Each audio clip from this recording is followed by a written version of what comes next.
ముక్తా విద్రుమహేమనీలధవలఛాయైర్ముఖైస్త్రీక్షణైః యుక్తాం ఇందునిబద్ధరత్నమకుటాం తత్వార్థవర్ణాత్మికాం గాయత్రీం వరద అభయ అంకుశ కషాః శుభ్రం కపాలం గదాం శంఖం చక్రం అధ అరవిందయుగలం హస్తైర్వహంతీం భజే.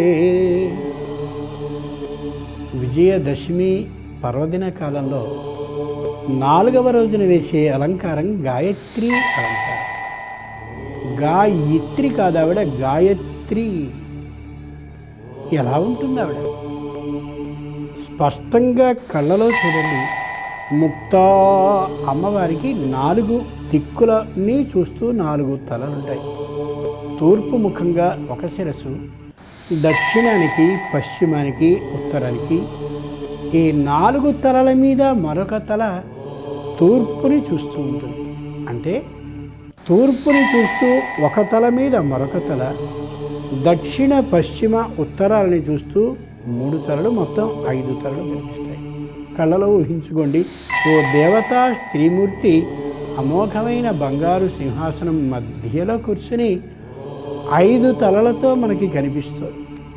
ముక్తా తూర్పున కనిపించేటటువంటి ఆ ముందు ముఖం స్వచ్ఛమైనటువంటి ముత్యపు రంగులో కనిపిస్తుంది.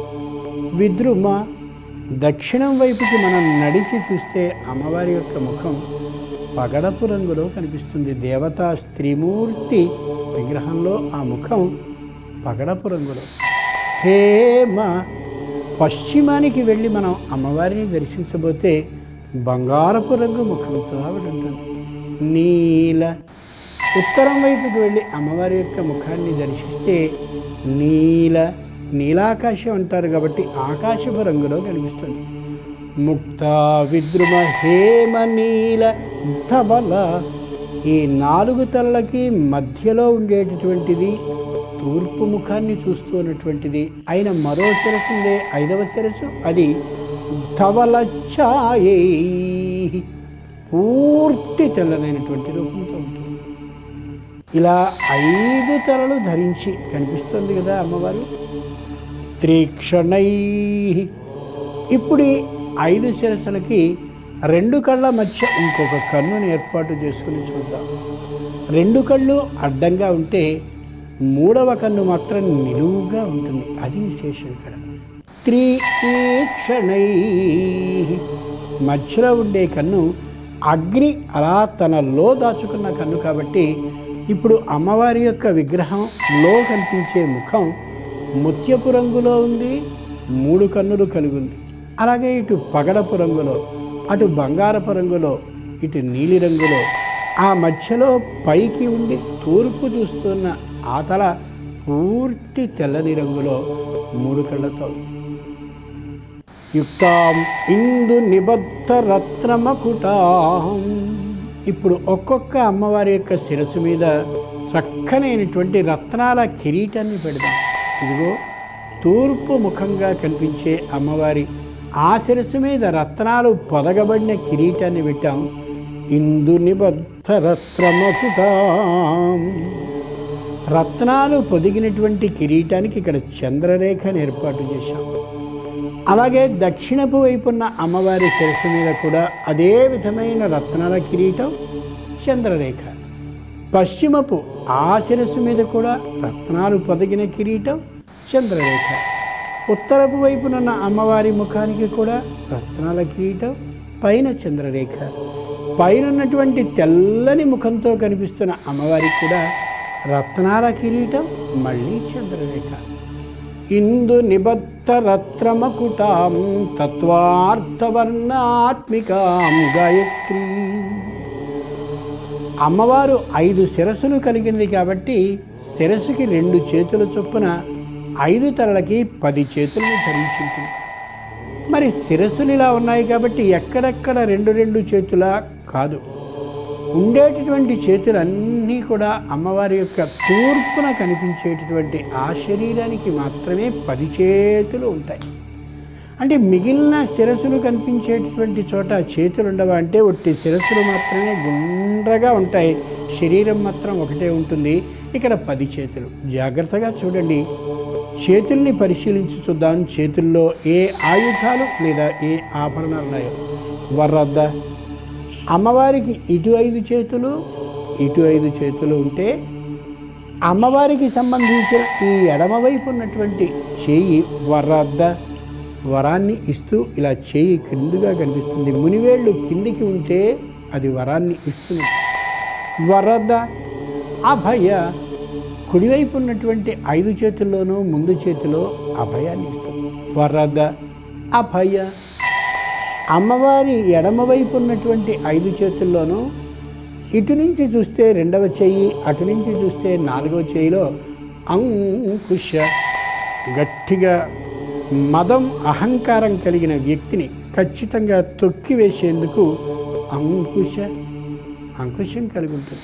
మదం ఉన్నటువంటి వ్యక్తిని ఏనుగుతో పోలుస్తారు కాబట్టి ఏనుగుని అదుపు చేసేది అంకుశం కాబట్టి అమ్మవారు అంకుశాన్ని ధరించి ఉంటుంది. పైనుంచి 4వ చేతిలో, ఇటు నుంచి 2వ చేతిలో, ఎడమవైపున్న 5 చేతిలో అంకుశ కషా. కుడివైపు ఉన్నటువంటి ఇటు నుంచి 2వ చేతిలో, అటు నుంచి 4వ చేతిలో కష అంటే కొరడ. గుర్రాన్ని అదుపు చేయడం కోసం కొరడాన్ని వాడతారు. తమోగుణం ఏనుక్కి సంకేతం అయితే రజోగుణం గుర్రానికి సంకేతం కాబట్టి కోరికల్ని గుర్రాల్లా పరిగెత్తిస్తూ వేగంగా వెళ్ళే వ్యక్తి ఏ రాజసమైన విధానంతో ఉంటాడో ఆ రజోగుణాన్ని అదుపు చేయడానికి తన దగ్గర కొరడాన్ని ఉంచుకుని జాగ్రత్తగా ఉండు అని అదుపు చేసేందుకు ఇటు కష కొరడాన్ని ధరిస్తుంది. వరద అభయ అంకుశ కషా శుభ్రం కపాలం. ఎడమవైపు అటు నుంచి వచ్చేటటువంటి సందర్భంలో 3వ చెయ్యి, ఇటు నుంచి వచ్చేటప్పుడు 3వ చెయ్యిలో కపాలాన్ని ధరించి ఉంటుంది. కపాలము అంటే ఇదిగో తల మీద పెట్టుకునే ఇప్పుడు జ్ఞానం కావాలని కోరుకుంటున్నావా? అవును, మరి అహంకారాన్ని అదుపు చేస్తున్నాను, నీ అహంకారాన్ని నా చేతిలో అంకుశంతో. రజోగుణాన్ని అదుపు చేస్తున్నాను నా చేతిలోని కొరడాతో. ఇప్పుడు నువ్వు జ్ఞానాన్ని స్వీకరించడానికి సిద్ధంగా ఉన్నావు కాబట్టి ఇదిగోరా కపాలాన్ని సిద్ధం చేసుకో. చెప్పే ప్రతి మాటని వినడానికని కపాలాన్ని ధరించి ఉంటుంది. కపాలం గదాం. అమ్మవారి కుడి చేతి వైపున్న అటు నుంచి 3వ చెయ్యి, ఇటు నుంచి 3వ చెయ్యి ఏదుందో అక్కడ గదని ధరించి ఉంటుంది. గద ఎందుకంటే నీ మీదికి ఎవరైనా శత్రువులు రాబోతే నేను వాడి పని చూసుకుంటాను, నువ్వు ఏ విధంగానూ భయపడకని గదని పుచ్చుకుని ఆవిడ మన పక్షాన యుద్ధం చేయడానికి, మనని రక్షించడానికి సన్నద్ధురాలవుతుంది.